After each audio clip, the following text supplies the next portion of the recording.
星期一咧就同大家講話恆指好危險啦。其實我哋即係我覺得危險啦，OK，恆指危險啦。咁一講完啦，就係話星期一爆完上去之後，OK，星期一啦，我哋先講我哋講一講恆指嘅睇法啦，OK。嗱，恆指咧其實我覺得係偏危險多啲嘅，即係以機率嚟講，可能70%要向下跌嘅機會較大嘅。咁我就咁喺呢度做個短期嘅分析俾你哋聽啦，OK。咁呢個位置咧，你會見到咧星期一啦，我個直播都話啦。佢朝頭早其實升咗200幾點嘅啫，其實佢嘅升幅咧喺夜期度嚟嘅，OK，係啦，朝頭早咧其實仲係得千零億嘅升幅嘅啫，即係千零億嘅成交，再加200幾點嘅升幅，所以佢唔係大升，唔係靚嘅。咁啱呢啲位置咧，仲要係一啲0.68嘅黃金比率嘅位置啦，即係一個跌反彈0.68守住之後就落啦，係啦。咁佢落之前喺星期一我都話其實唔係咁靚嘅，OK，唔係咁靚嘅，因為我做嗰個直播當時喺呢啲時間，即係7點8點呢啲時間做直播啦。咁佢11點一美市一開咧，就咁樣打翻落去，佢將佢全日嘅升幅收回晒，收復晒所有嘅升幅，跌翻600幾點落嚟嘅。咁所以喺呢個角度咧，其實恆指科指應該係要揾位做淡嘅，係，我覺得係要揾位做淡嘅。咁大概咩位咧？我會係咁諗啦，即係講翻俾我哋嘅同學仔聽啦，就係大概可能26,900點呢啲位置，我覺得係一啲重要嘅阻力區嘅。咁至於點樣入市，點樣去做單，係啦，點樣去落盤咧，係啦，點樣去保留利潤target 喺邊度咧？我啱啱已經出咗條片俾你哋㗎啦，係啦，即係我喺直播之前都出咗條片俾你哋，所以你哋今晚就可以望住個市，或者聽日啦，我哋都唔知嘅，係即係嗱一係就臨就有機會做，一係就即係1個鐘頭後就有機會做，一係就捱多一陣，等佢聽日嗱，即係捱多一陣。等到聽日嘅咁啊會好啲，即係你一係就而家就要做啦，1個鐘頭後就要到價，一係就聽日9點10點先到價，咁樣會更加好嘅啊！咁所以恆指我暫時都係咁睇啊，即係恆指其實恆指咧，無論係恆指又好，納指又好，其實你就咁睇成個市場嘅樣咧，都係橫行格局嚟嘅，佢冇乜力向上嘅呢個期間。即係佢由2025年嘅9月到現在，其實個價都冇喐過啊！即係佢都係一個橫行格，但係咧港股嘅科技股非常之弱嘅，佢由最高位6,800幾點跌到落5,200幾點嘅，其實個跌幅都相當之誇張嘅。咁其實我哋除咗可以留意恆指科指之外咧，其實納指都一樣做緊橫行嘅。其實成個市個圖係即係無論係恆指同納指、港股同美股都係做緊橫行區。都仲未有一個好靚嘅方向出嚟嘅，都仲未一個好靚嘅方向出嚟嘅，咁就算 S&P 都一樣啦，S&P 都係一樣就係橫行區啦。咁你會見到咧 S&P 呢啲橫行咧係將要收復嘅。咩叫將要收復咧？睇個格局咧，佢向上穿上去嘅機會較大，但係呢下係真穿定假穿咧，我有啲保留嘅。其實喺呢啲圖入邊咧，喺呢啲頂咧穿嘅機會好大。但係唔一定係真升嘅呢啲，所以要小心啊！我哋留意嘅話就係可以留意佢，只要穿完即時收復翻呢度，拉翻落嚟，咁我哋就有機會喺呢啲位置，喺呢個位置就做淡落去㗎啦。咁所以就算 S&P 又好，納指都好咧，今晚其實都比較關鍵嘅，我覺得，即係今晚係一個好關鍵嘅去向。即係今晚如果佢開市係高開，然之後晚即係收市係低走咧，其實你就知呢個禮拜其實都係偏向下嘅。只要今日開，因為今日其實未喐啦，即係個市即係納指啊，納指其實啱啱喐百零點啦。其實我想佢升多少少嘅，可能係升多70-80點，上到25,200點呢啲位置，係啦，先至係一啲叫做突破嘅位置。咁之後你突破完，你哋就可以望下會唔會收復，之後就落盤沽㗎啦。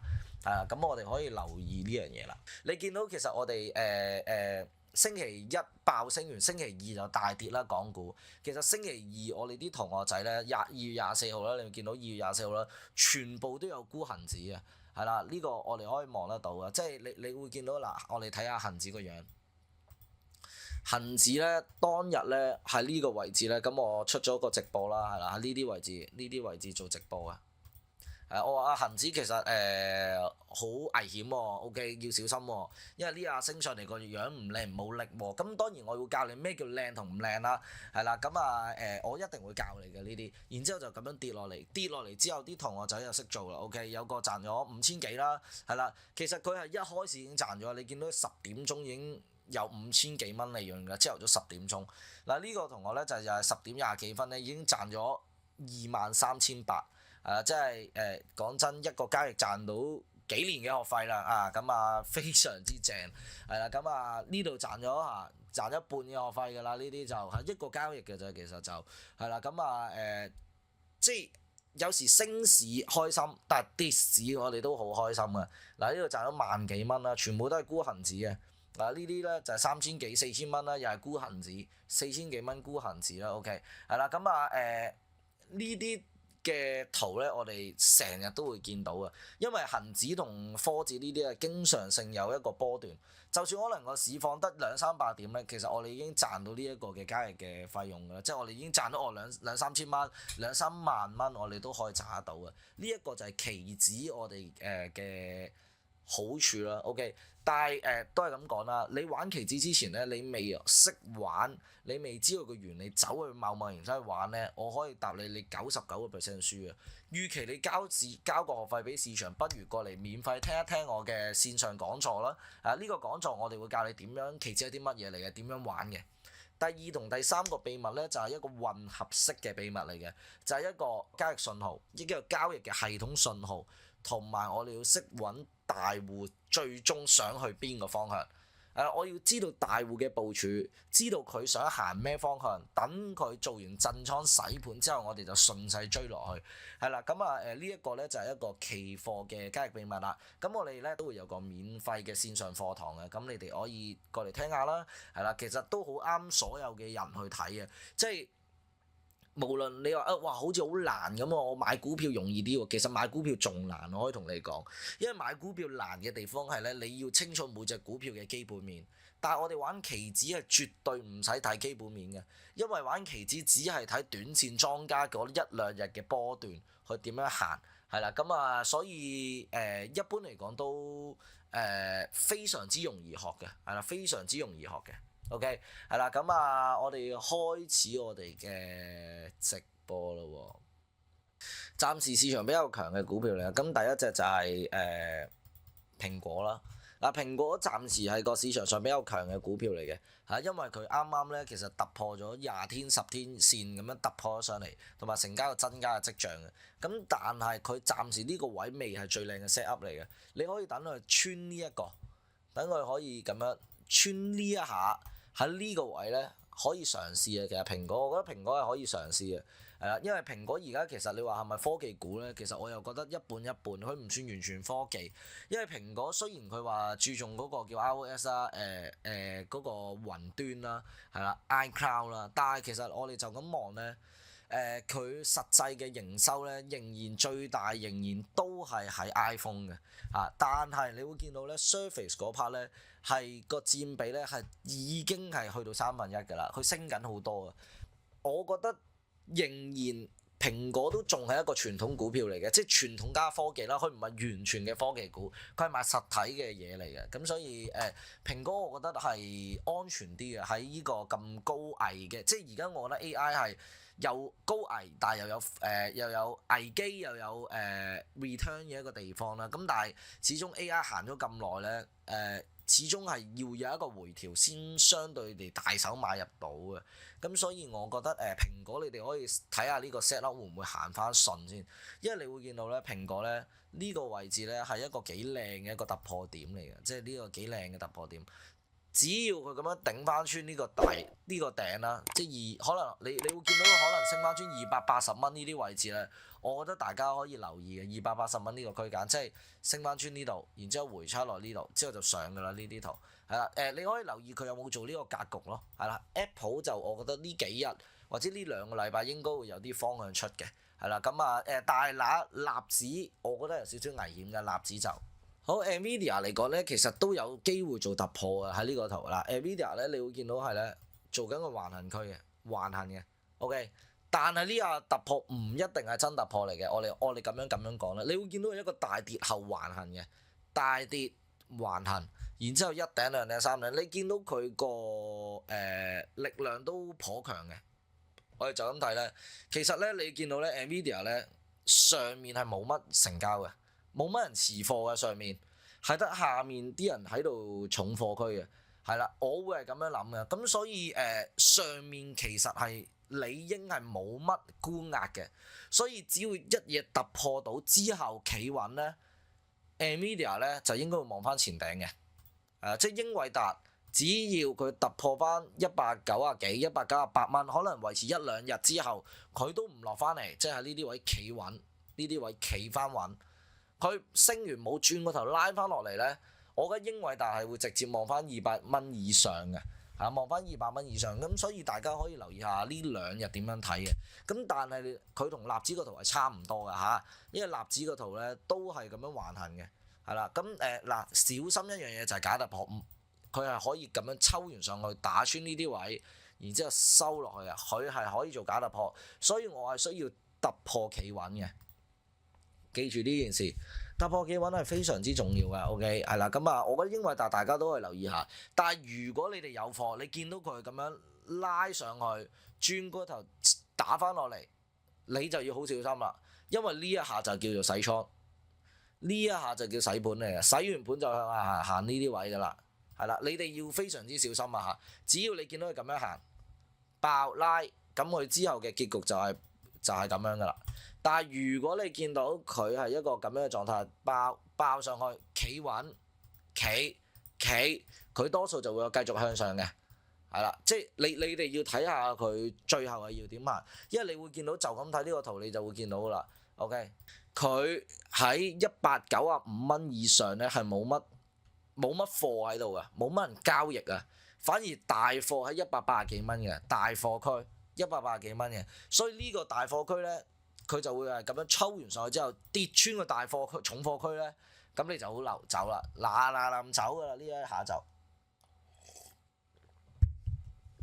係啦，你哋就要非常之小心啦。但係又係有機啦 ，OK， 只要佢突破企穩咧，都係一個機會嚟嘅。咁你會見到我其實每次同大家傾偈咧，都係叫大家安全為上，保護為上，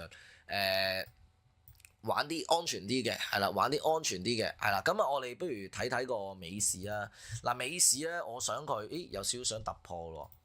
而家突破啦，呢個係納指嘅圖啦，我哋即時做一個分享啦。嗱，納指呢啲位應該會彈上25,200點呢啲位先嘅，即係呢啲位短線收一收上嚟。然之後呢個位置就好關鍵啦，呢一個阻力區，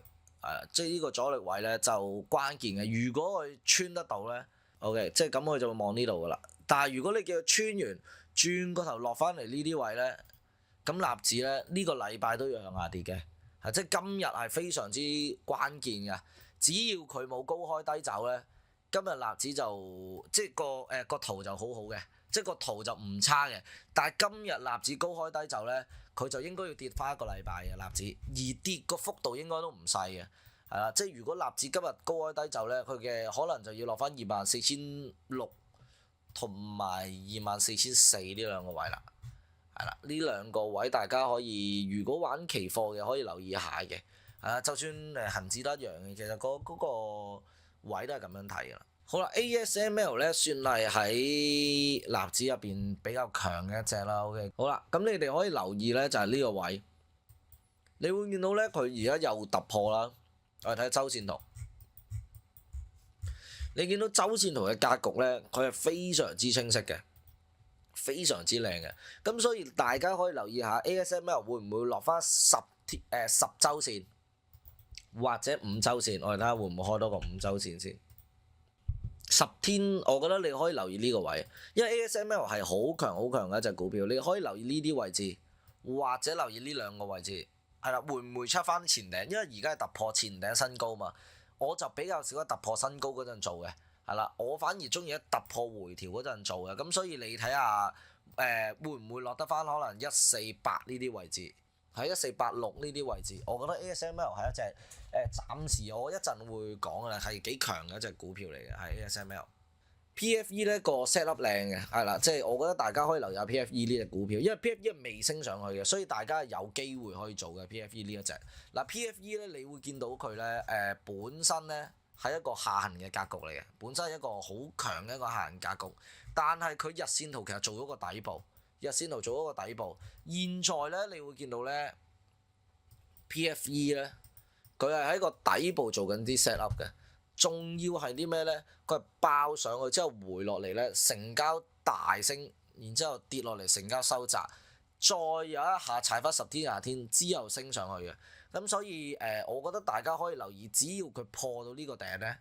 破到呢個頂一企落嚟就揸㗎啦。呢啲貨就 PFE 有機會追落後嘅股票嚟嘅。係啦，我覺得 PFE 係有機會追到落後嘅股票嚟嘅，咁所以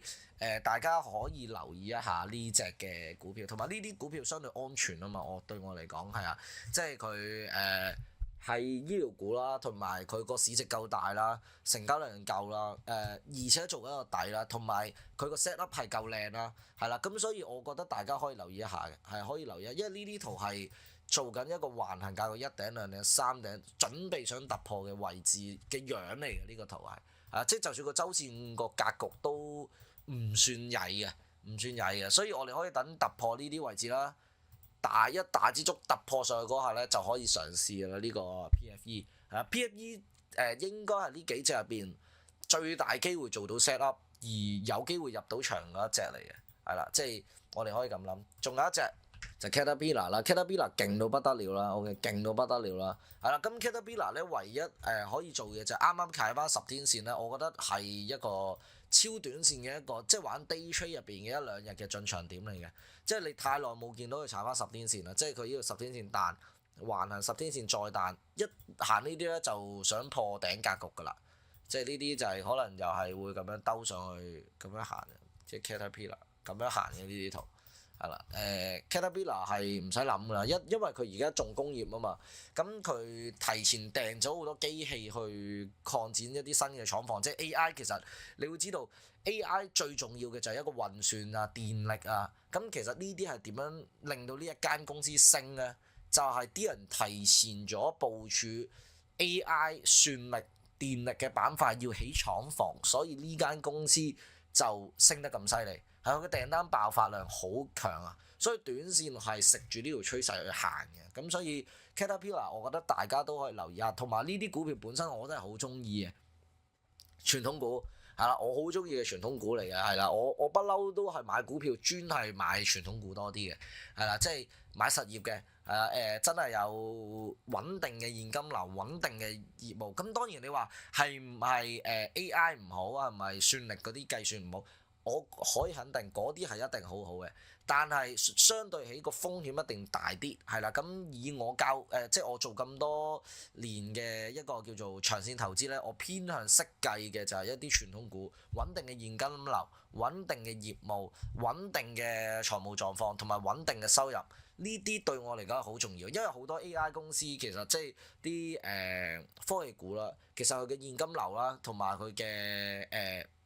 收入咧唔穩定，對於我哋嚟講咧，即係對於我嚟講咧就風險大啲，係啦。咁不如如果玩風險大嘅，不如我炒期指啦，係咪？我諗，因為我炒期指本身嗰個風險同埋個回報都好高啦嘛，咁所以我玩股票就偏向穩定，而玩股票咧玩股票就偏向穩定，玩